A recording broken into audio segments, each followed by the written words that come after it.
Hermanos, tenemos ahora en el libro de Hechos capítulo 27 un pasaje en el cual nosotros vamos a estar aprendiendo cómo se comporta un siervo en medio del mundo.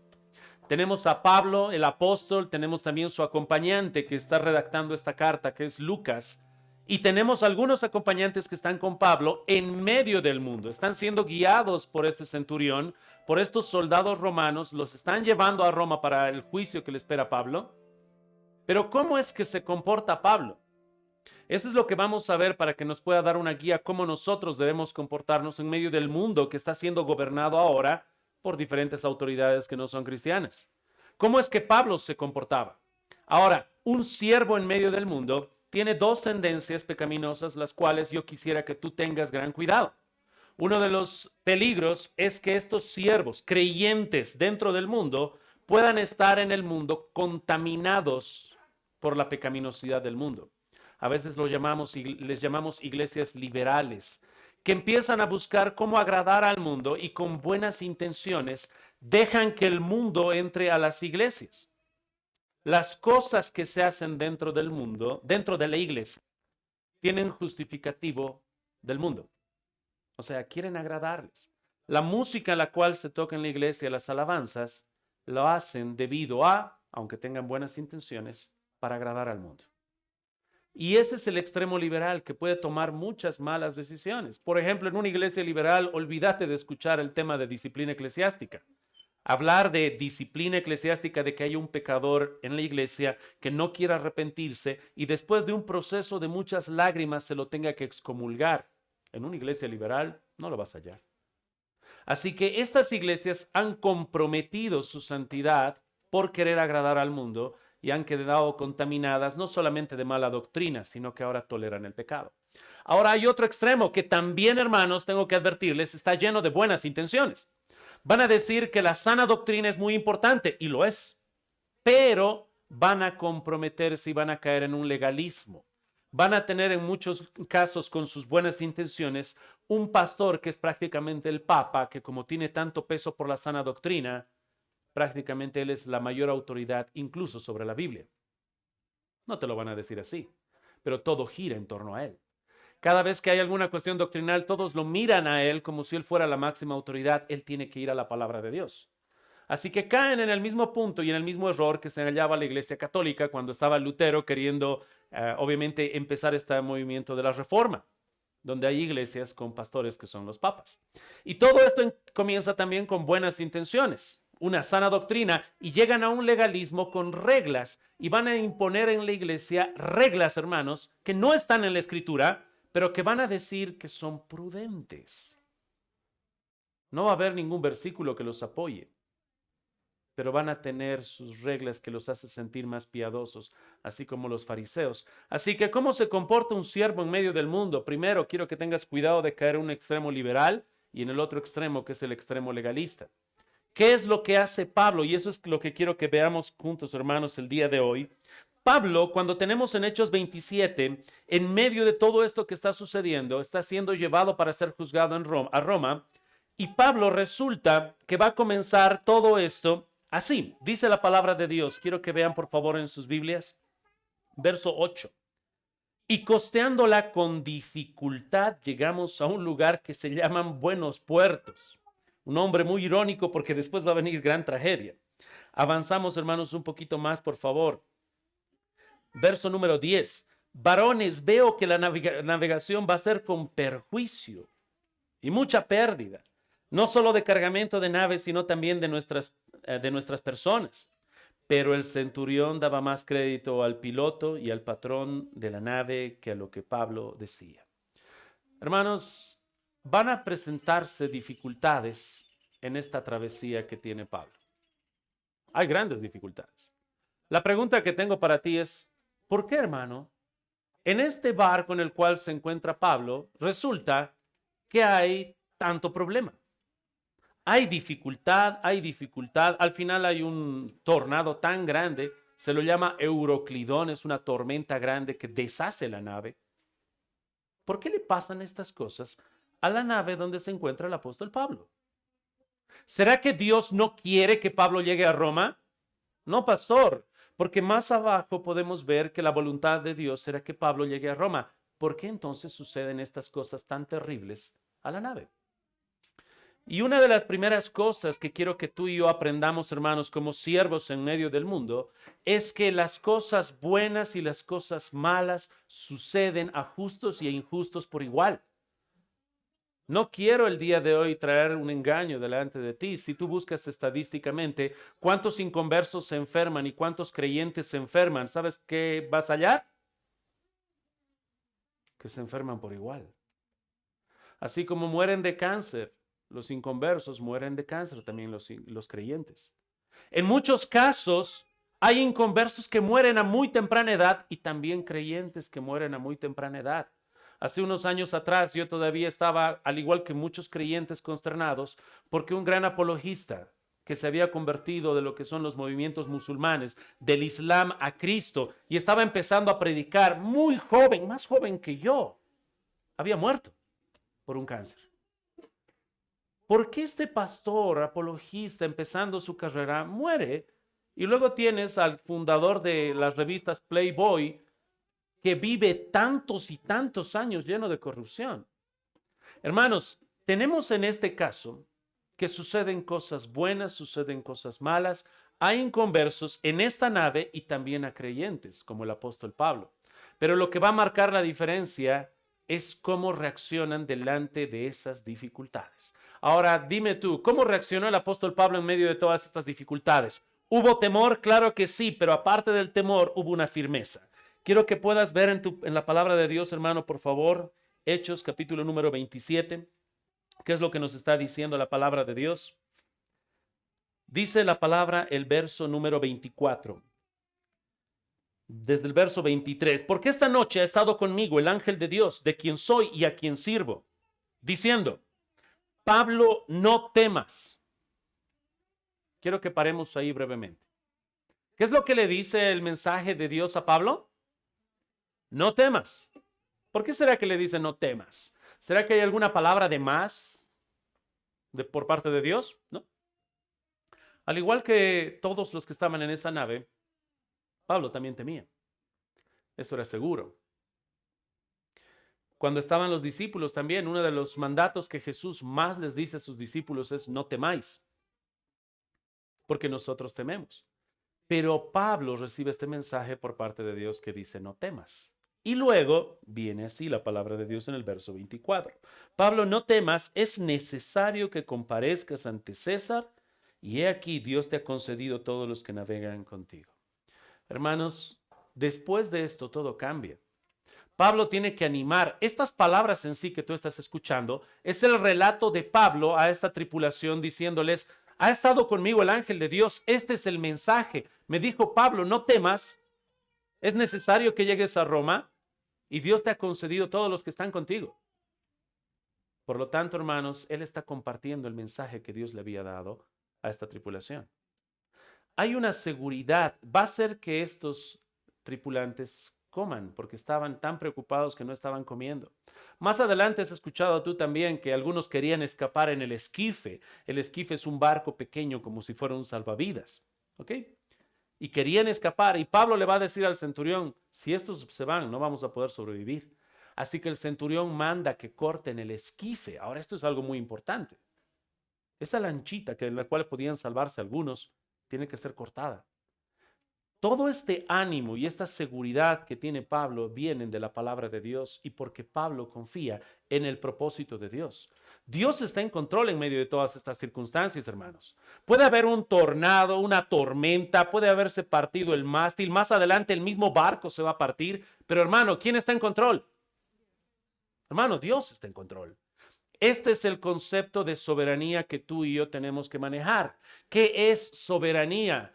Soberanía nos indica ese atributo de Dios donde nosotros reconocemos que Él está en control absolutamente de todo. Todo lo creado. Dios está en control desde antes hasta el final. Su propósito. Él ha creado las cosas con un propósito. Él es soberano. Dios está en control. Y Dios está en control de esta tormenta, Dios está en control de toda esta tribulación, tanto así que Dios le va a decir, Pablo, tú me has orado por esta tribulación, también te los he concedido. ¿Quién está entonces en control de todo esto? Pues es Dios. Es este concepto de soberanía, hermanos, que tú y yo tenemos que crecer en conocer en medio de las circunstancias. Las circunstancias, hermanos, nos hacen ver y enfocar en algo y perdemos de vista el plano general. Estas circunstancias que están sucediendo van a hacer que toda esta tripulación caiga incluso en una depresión. No están queriendo comer, están muy preocupados. Y ahí entra Pablo para decirles, Dios ha estado conmigo, me ha mandado un mensaje, me ha concedido a ustedes, o sea, no van a morir. Les está recordando la perspectiva correcta. ¿Quién está en control? Pues está Dios en control. Y eso es muy importante que entendamos. Estaba tratando de ver cómo nosotros podemos comprender más y más este concepto de soberanía, hermanos, donde recordamos que Dios está en control. Cuando hablamos de soberanía, hermanos, estamos hablando de que soberanía es potestad, competencia, autoridad y suficiencia absolutas. Solo uno puede tener esto. ¿Quién es ese único? Dios. Esta soberanía, hermanos, esta verdadera definición de soberanía viene de labios que son besados por las lágrimas del dolor. Cuando hablamos de soberanía, en muchos casos podríamos ser muy técnicos y de hablar acerca del tema de soberanía. Pero nosotros comprendemos más la soberanía cuando pasamos por en medio del dolor, cuando pasamos por aflicciones, por dificultades. Por ejemplo, este caso, cuando todos están asustados pensando que el mar, que muchos lo adoraban, era el que gobernaba, Pablo tiene que recordarles que es Dios el que gobierna. Quisiera que vean un pasaje que me llama mucho la atención en Hechos capítulo 4, hermanos. Aquí tenemos a Pedro y Juan que habían estado predicando y que luego fueron juzgados y recibieron un castigo, los apalearon y después de que los recibieron con palos, los amenazaron y regresaron a la iglesia. Verso 23 dice así, del capítulo 4 de Hechos. Y puestos en libertad, vinieron a los suyos y contaron todo lo que los principales sacerdotes y los ancianos les habían dicho. O sea, todas las amenazas de los gobernantes. Y dice el verso 24. Y ellos, la iglesia, habiéndolos oído, alzaron unánimes la voz y dijeron, soberano Señor, tú eres el Dios que hiciste el cielo y la tierra, el mar y todo lo que en ellos hay. Así que, hermanos, aquí tienes la iglesia que está clamando, soberano Señor. Y ahí está la palabra, soberanía, que viene de una iglesia que está siendo perseguida, de Pedro y Juan, que todavía tienen las marcas de los palos en su espalda. Y dicen, soberano Señor. La palabra soberano aquí que se está utilizando en el griego, la palabra griega que se usa es déspotes. ¿Escuchaste en algún lugar la palabra déspotes? Tal vez te suena transliterada a nuestro idioma. Déspotes, de donde tenemos la palabra déspota. Ayúdame a definir, ¿qué es déspota? Por favor, las esposas no digan, mi marido es déspota, pastor. Los hijos no digan, mis padres son unos déspotas. Ahora se utiliza tal vez como un adjetivo peyorativo para insultar a las personas. Este es un déspota. Pero cuando hablamos de su etimología, al inicio de esta palabra, déspota no era un insulto. Era una manera de describir a un rey que dice y se hace. Él está en control, no necesita la sugerencia de nadie. Él es suficiente para decidir, hacer y ejecutar porque tiene toda la capacidad y potestad. Así que aquí tenemos esta palabra tan preciosa que es soberano, que en el griego es déspotas. Él está en control absoluto de todo. Y viene de labios que están sufriendo. Vamos de nuevo, hermanos, ahora a Hechos 27. Un cristiano en medio del mundo, hermanos, también va a sufrir, pero tiene que estar firme y confiado en la soberanía de Dios. Y os, hermanos, que en medio de todo lo que está pasando acá, también en tu vida va a haber dificultades, problemas y aflicciones. Estás en medio del mundo, de un mundo caído. vamos a pasar esas dificultades. Así que yo puedo ya adelantar, hermano, que va a haber problemas en tu matrimonio. Y tal vez los solteros están felices y dicen, uy, qué bien que no estoy casado. Y los solteros también van a tener problemas y dificultades en su solterío. Y los que son papás, y los que son jovencitos, los niños, los adultos. Hermanos, va a haber dificultad y aflicción en nuestra vida, pero tenemos que reconocer que Dios es soberano. ¿Cómo reconoces que Dios es soberano? Si prestas atención en el verso 24, dice, Pablo, no temas, es necesario que compadezcas ante César. Hermanos, hay un propósito, hay una razón para todo. Dios tiene un plan específico para Pablo. Pablo, si hubiera tenido que decirle a Dios muy claramente, tú debes ir a Roma, predicar en Roma y morirás en Roma siendo mártir para mí.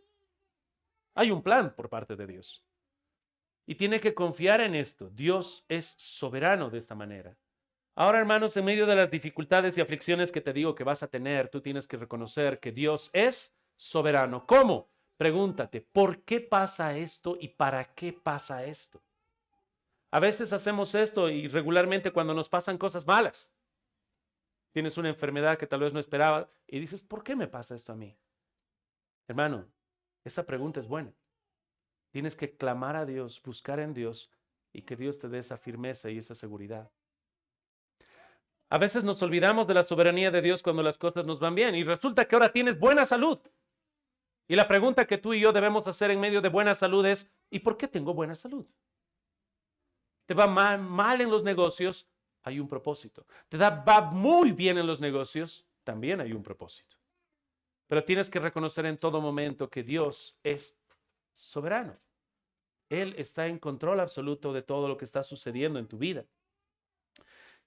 ¿Pueden acompañarme, hermanos, por favor, al libro de Salmos, capítulo número 2? Salmos, capítulo 2.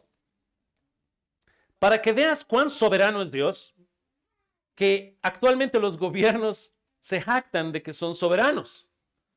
Y es una competencia porque el mundo, con todo su sistema, quiere hacerte creer que el pueblo es el soberano y no es así.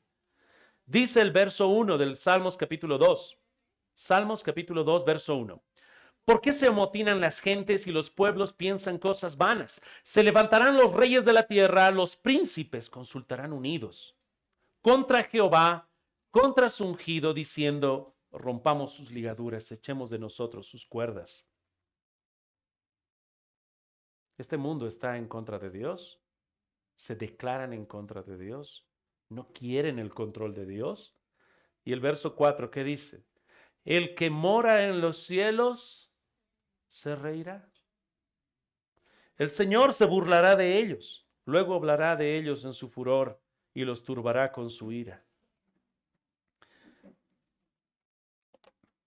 Hermanos, Dios es el que es soberano y está en control de todo lo que está sucediendo. Tenemos que recordar esto varias veces y en varias ocasiones, porque tenemos esa tendencia de ver las circunstancias y creer que otro está en control. Podríamos pensar tal vez de que si el gobierno empieza a perseguir a la iglesia, podría crecer en nuestro corazón un temor y una desconfianza y creer que el gobierno es soberano. Y no es así. Dios permite incluso todas estas cosas para su propósito.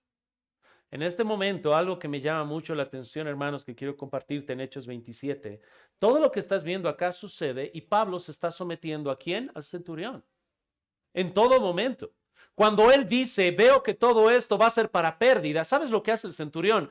Pregunta a los de la navegación, pregunta al capitán y por democracia, porque la mayoría dijo, vamos, fueron.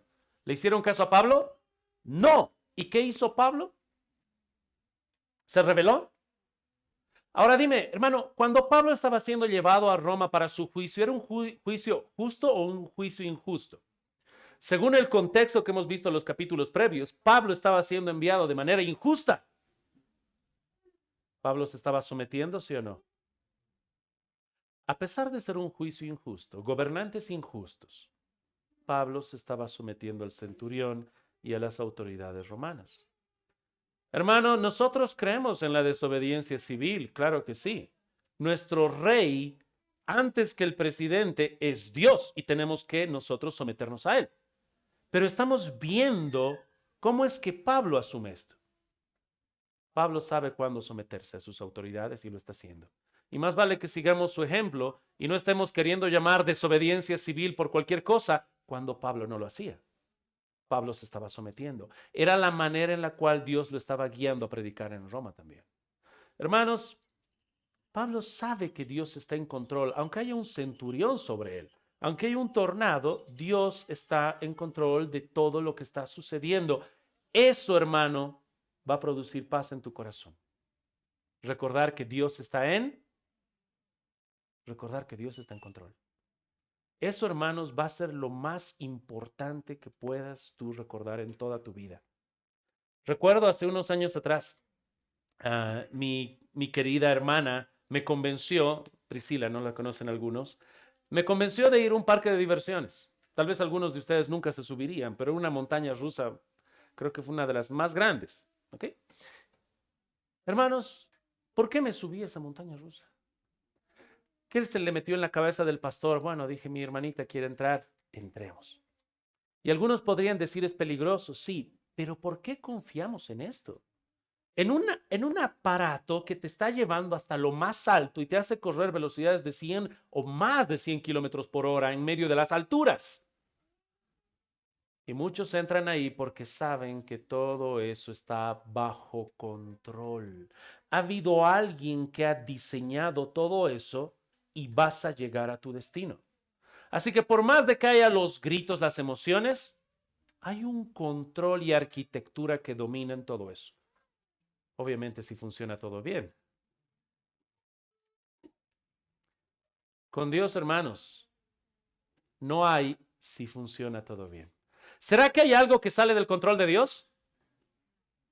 ¿Será que alguien se accidentó y Dios no lo sabía y no lo esperaba? ¿Será que alguien se enfermó y Dios dijo, wow, no me esperaba que Francisco o Panchito se iba a enfermar?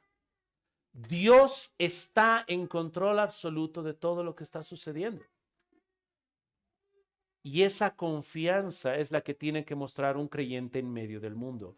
Porque vamos a pasar dificultades igual que el mundo. Pablo estaba pasando estas dificultades igual que el centurión, igual que los valientes, igual que los cobardes que querían escapar en el esquife. Los cobardes, los valientes, los soldados, los libres, los marineros, todos estaban pasando esas dificultades, pero uno estaba firme y seguro porque veía el gran panorama. ¿Quién está en control? Es Dios. Hermano, un pastor, un profesor de teología dijo, de vida cristiana, que es muy experimentado en eso, decía, todos nosotros como cristianos pasamos una gran crisis cada 6 meses. Cada 6 meses, alguna gran crisis va a pasar en tu vida.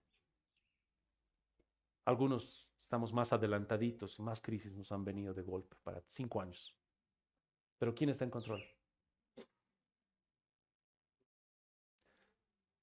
Dios está en control. Y tiene que haber esa confianza en nuestro corazón, hermanos. Pablo tenía esta confianza. En medio del mundo, él tenía que mostrar esta confianza. Y número 2, hermanos, hay algo que está haciendo Pablo que es ser influencia. Pablo va a estar siendo influencia, va a compartir ese mensaje. El verso 24 es muy especial porque dice así, desde el verso 23, esta noche ha estado conmigo el ángel de Dios, de quien soy y a quien sirvo. Les está testificando. Miren, ha estado conmigo este ángel de Dios. Yo soy de él.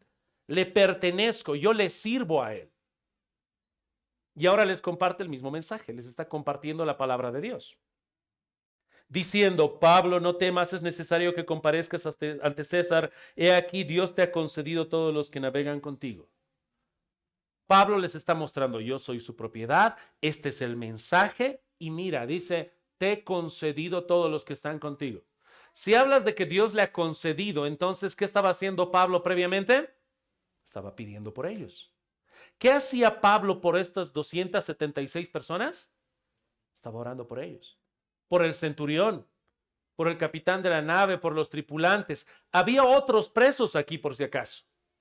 Pablo estaba orando por los presos, por los culpables, por los inocentes, por las autoridades romanas, por las autoridades del barco. Pablo estaba orando por ellos.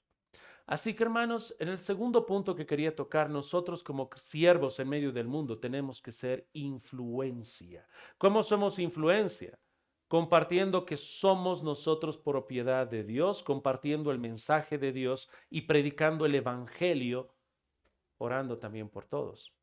Eso es lo que está haciendo Pablo acá, hermanos. Él está compartiendo este mensaje de la palabra de Dios, ha estado orando por ellos.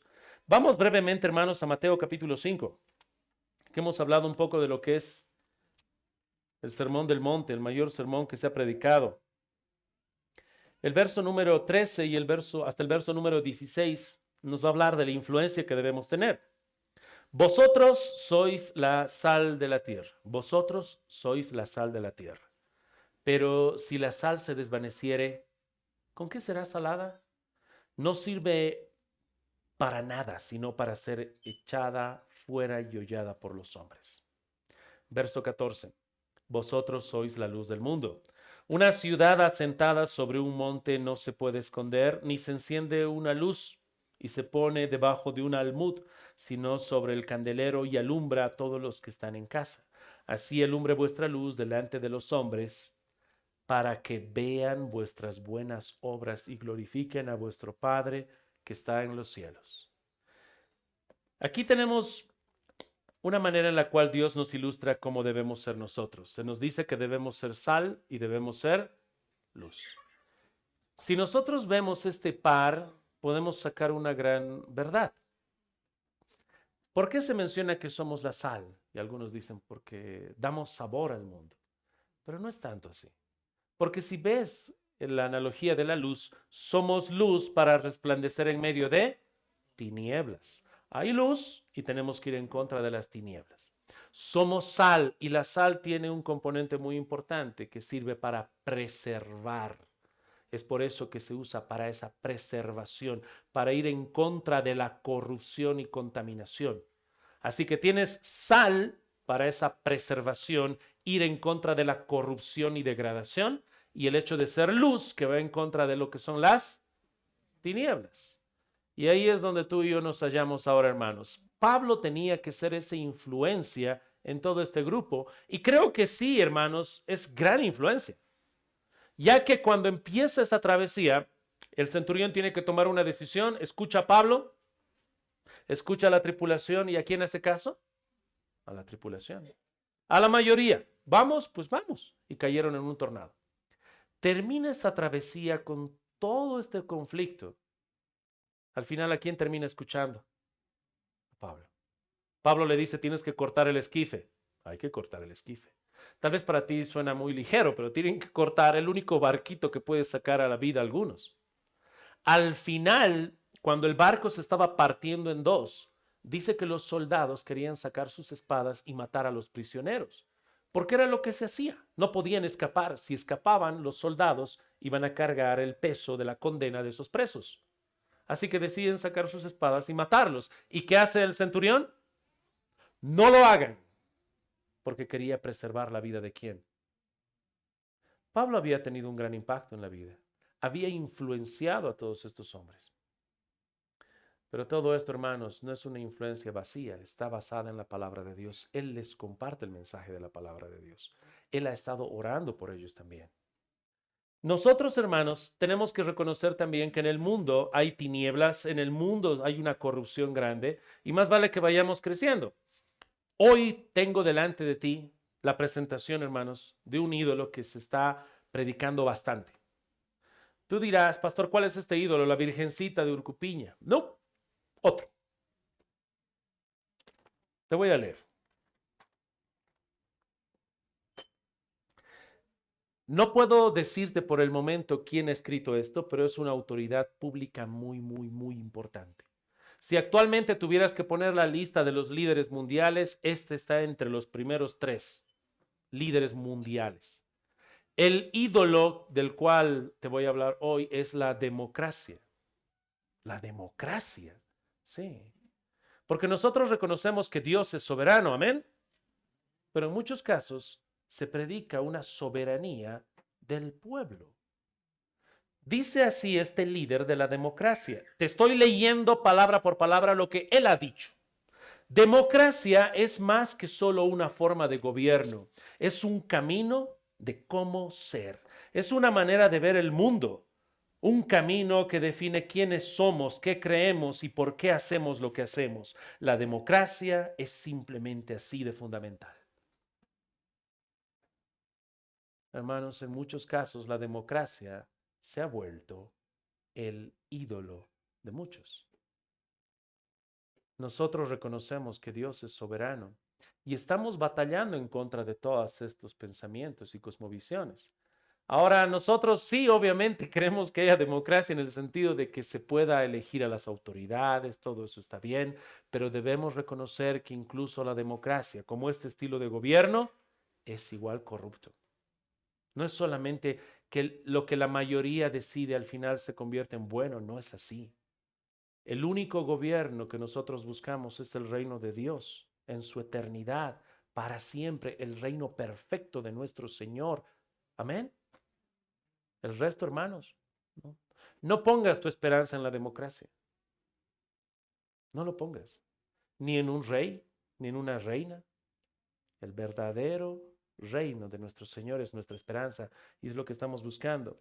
Así que, hermanos, así como te mencionaba ahora, hay, hermanos, muchos ídolos a los cuales nosotros tenemos que ser sal y tenemos que ser luz. Pablo, hermanos, estaba ahora en medio de todo esto que está sucediendo y él está marcando la diferencia, está haciendo las cosas bien, él está andando en obediencia. Quisiera que veas algo que me llamó mucho la atención. Tienes aquí en el capítulo 27 a Pablo que está en ese camino de obediencia. Hay una gran tormenta, el barco se está por hundir, todos están aterrorizados. Él está seguro, él está firme, él está orando por estos tripulantes. Dios le concede. Al final todos se salvan por la gracia de Dios. Pero ahora quiero que vaya tu mente volando hasta el Antiguo Testamento. ¿Recuerdas algún otro personaje que entró en una nave y hubo una gran tormenta? Oh, pastor, Jonás. Pero ¿entiendes el contraste? Pablo está en obediencia y Jonás está en desobediencia. Ambas tripulaciones están muy preocupadas, pero en la tripulación de Pablo, Pablo da un buen testimonio, está firme, muestra seguridad, muestra la palabra de Dios, deja un excelente testimonio. ¿Qué pasó con Jonás? Láncenme al mar, es por mi culpa, estoy en desobediencia. Camino de desobediencia, hubo una tormenta y al final termina siendo lanzado al mar. Y nosotros vemos ese ejemplo como un pésimo ejemplo. No les dio un buen testimonio de lo que es ser un profeta de Dios. Era en su camino de desobediencia. Pero hay similitudes. Pablo al final, después de su temor, está confiado en Dios. ¿Cómo estaba Jonás? ¿Recuerdas? ¿Qué hacía mientras había una tormenta? Jonás dormía. Hermanos, él tenía una falsa seguridad. Estaba durmiendo en medio de su desobediencia. Quisiera, hermano, que tú puedas también sentir ese temor que es normal. Cuando hay dificultades, cuando hay dolor, vas a sentir ese temor, pero tú y yo tenemos que acudir a nuestro Señor y clamar. Pablo recibió este mensaje de Dios que dijo, no temas. Y es porque Pablo también temía. Tú y yo vamos a temer. Van a haber estas dificultades, como ya te adelanté, en diferentes circunstancias que no controlamos. Es Dios quien está en control, pero nosotros tenemos que confiar en nuestro Señor, en nuestro Salvador. Quiero que mires, hermano, Hechos 28. Esto no hemos leído todavía, les voy a leer brevemente lo que sucede una vez que han llegado a salvo. Verso número 1. Estando ya a salvo, supimos que la isla se llamaba Malta. Y los naturales nos trataron no con poca humanidad, porque encendiendo un fuego nos recibieron a todos a causa de la lluvia que caía y del frío.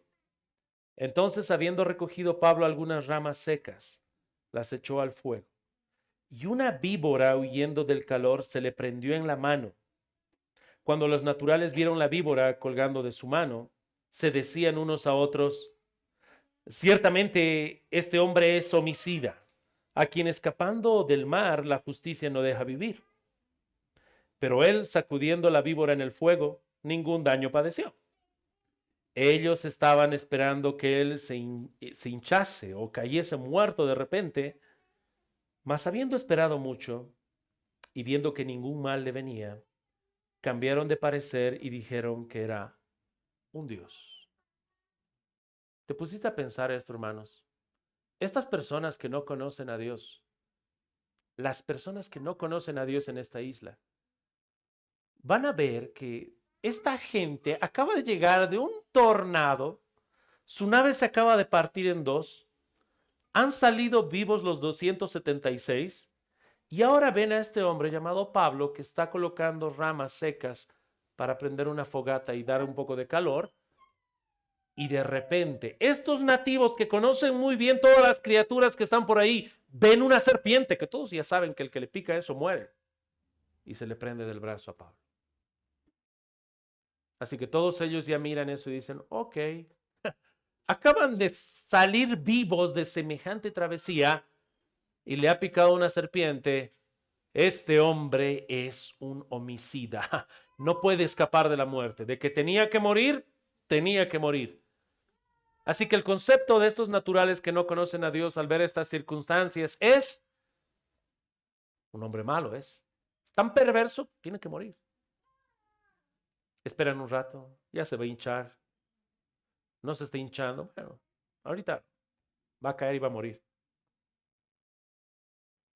Pero así como tú estás en silencio, esperan, no cae muerto. Esperan un poco más y no cae muerto.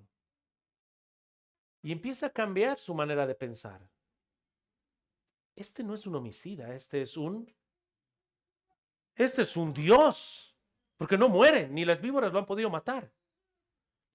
Quiero que te pongas a pensar, hermano, cómo estas personas que no conocen a Dios son gobernadas por las circunstancias. Ven que le pica una serpiente, es un asesino. Ven que no muere, debe ser un Dios. Ellos no conocen a Dios.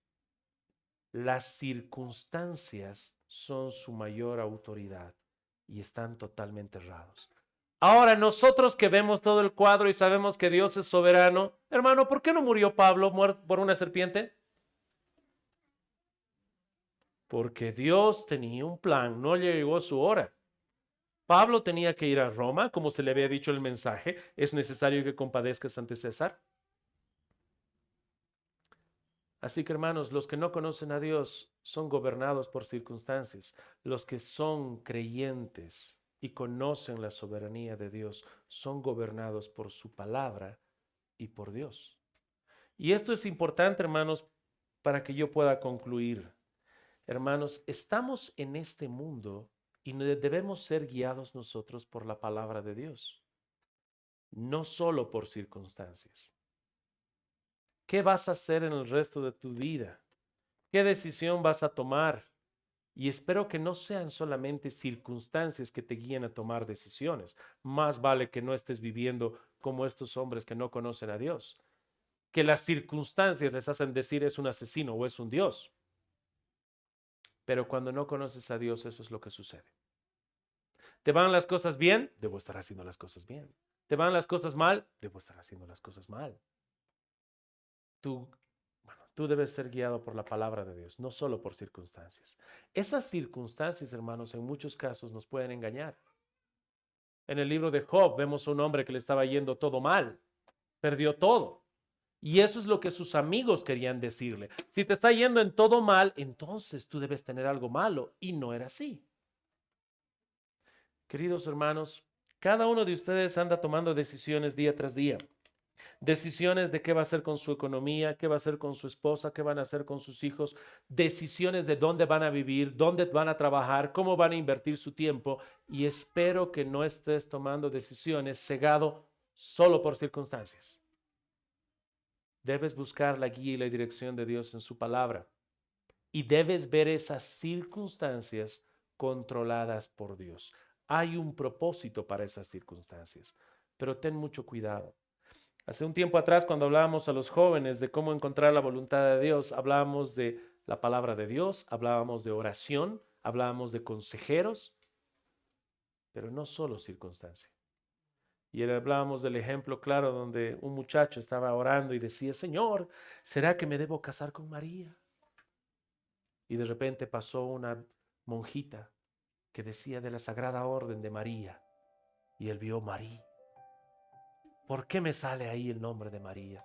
Seguramente me debo casar con María. No, hermano. Mucho cuidado con las circunstancias que te pueden engañar. Satanás puede usar las circunstancias.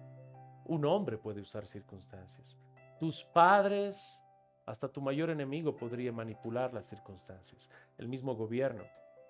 Tenemos que ver las cosas desde un plano más alto, sabiendo que Dios está en control a través de su palabra de Dios y su soberanía.